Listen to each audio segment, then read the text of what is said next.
My name is Jaime Rich. I work for the Center for Human Development, where I'm the Director of Environmental Prevention.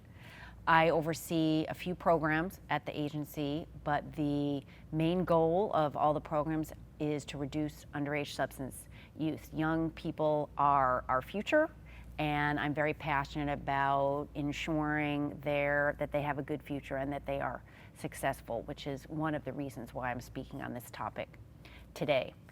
So let's say you found now it's time to have that conversation with your child about their possible marijuana use or the world of marijuana.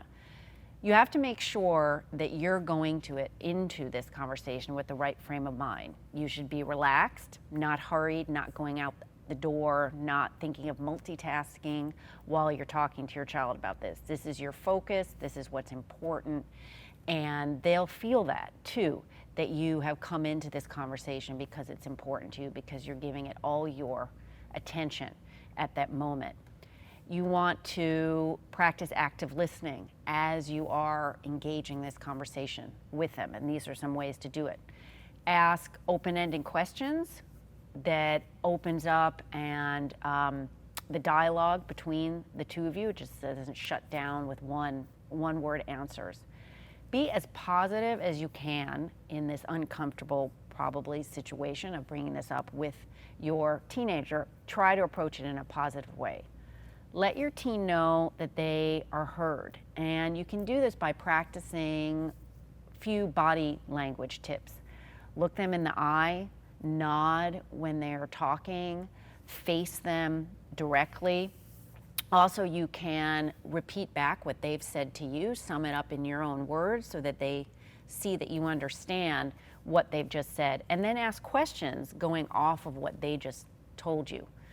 You can also engage them by asking permission to discuss this topic. That way you're in it together. It's not just you deciding, right now I feel that we should talk about this.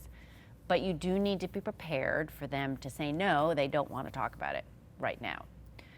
Always offer empathy and compassion to show them that you understand where they're coming from, you're there for them, and because you care about them. So more specifically, you want to avoid words that are going to come out as shaming or blaming or wagging your finger at them. So avoid but. Avoid saying things like, you did well in your report card, but I know you can work even harder. Replace that with and. You did well in your report card, and I know you can work even harder. Then it's more encouragement, and you're showing them that you believe in them. Other words to avoid: should. You should stop smoking pot. They're just going to cut you off right with the you should, again, wagging your finger at them. How about putting it on you? I want you to stop smoking pot, and I'm here to help you. So it's more I messages. It's coming from how you feel. Another word to avoid: bad. Smoking pot is bad for you. Rather say, smoking pot is harmful for your health and your brain. Again, a labeling word would be stupid. Smoking pot is a stupid choice. They're going to hear that you think they're stupid. So you don't want to use words that label like this. Better would be, smoking pot is unhealthy for you, and that's why I'm concerned. Again, disapprove. Again, this is scolding. I disapprove of you hanging out with that group of friends. Rather, put it on your feelings. I am concerned about your group of friends and worry that they may not be the best influence. Definitely another word to avoid is disappointed. The minute that you say to your child, use the word disappointed, that's all that they're going to linger on, is that my parent, my mom or my dad, is disappointed in me. And it could drive them even deeper down into a possible reason that maybe they're using marijuana if you are not there on your side. So instead of saying, I am disappointed in you for breaking curfew, again, more in your feelings, I'm worried about your decision to come home past curfew. Try to, again, just like should and don't get away from can't. You can't come home at 11 p.m. on weeknights. Better, I don't want you to come home this late at night anymore. Better, again, on you. So, okay, you've started the conversation and your teen says, I know, you've talked with me about this before. Well, you could say, I know we've had conversations about drugs before, and I'm sorry if you feel like I'm being a nag. So you're putting it, again, on you, taking responsibility. You're bringing it up again. Take some of the onus off of them. Or, I want us to be able to discuss topics because I love you and I want to help during these years when you're faced with a lot of difficult choices. So you're there for them. You see what they're going through. You're showing compassion. Or, my concern is that things are changing quickly with some states legalizing marijuana. Can we talk about that now? Would that be okay? Again, they may say no, but you have asked their permission. You're checking in with them. Is this a good time for them to bring up this topic? Okay, so again, you're brave and you brought up the subject and you're ready to talk about it, and your teen looks at you and says nothing. What do you do then? Try to take it off your teen, your kids sitting right in front of you, and offshoot it a little bit to just people at the school. So, do kids at your school talk about marijuana? What do they say? And then it might be easier for them to talk about other people and talk about, like, well, I know someone who, when it's not themselves. Or, do you know anyone at school who smokes pot? What did they say about it? Same thing. Again, talking about other people. Or just a very concerned, specific question. Have you ever been offered marijuana? Then, they may talk about what they have on their mind on this specific subject.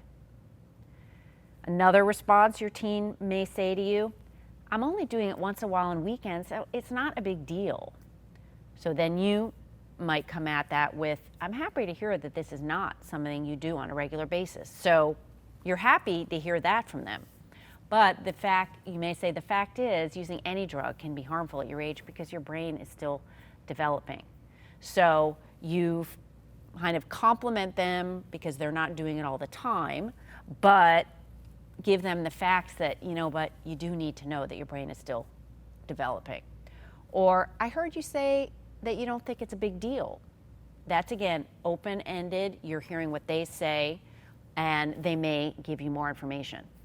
Or, what would make it feel like a big deal to you?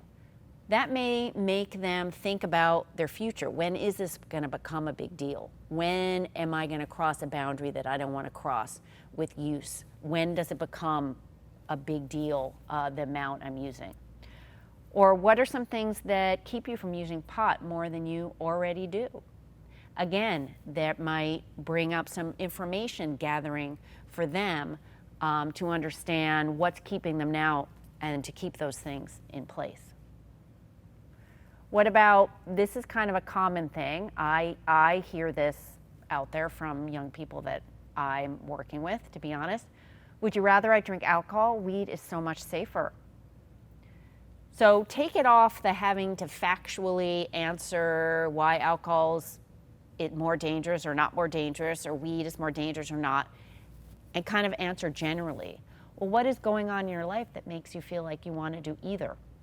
So that way, they're not having to defend this with facts, but they can come up with more what bring it back to them. Or, honestly, I don't want you to be doing anything that can harm you, whether it's smoking pot or cigarettes or behaving recklessly. I'm more interested in knowing why you would think weed is safer than alcohol. And then you're reminding them how you care about them, but again, you're not really pushing them on the facts. Another thing, they may come back with you. Marijuana is a plant, it's natural. How harmful could it be?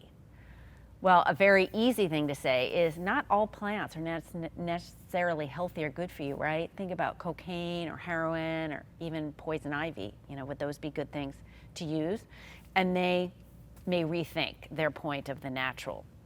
Or, again, you've heard what they're saying. I understand that, and I'm not suggesting that you're going to spin out of control, that you're bringing this to you're wrecking your life and this is going to be the end of you. But when you are using substances, your judgment may be thrown off. You may not make the best choices. So, again, points out that you're reasonable. You're not bringing this to proportions that it's not going, but they may take out of it that it is still harmful. Or people I know who use alcohol or pot on a regular basis are using it to numb themselves or avoid their feelings.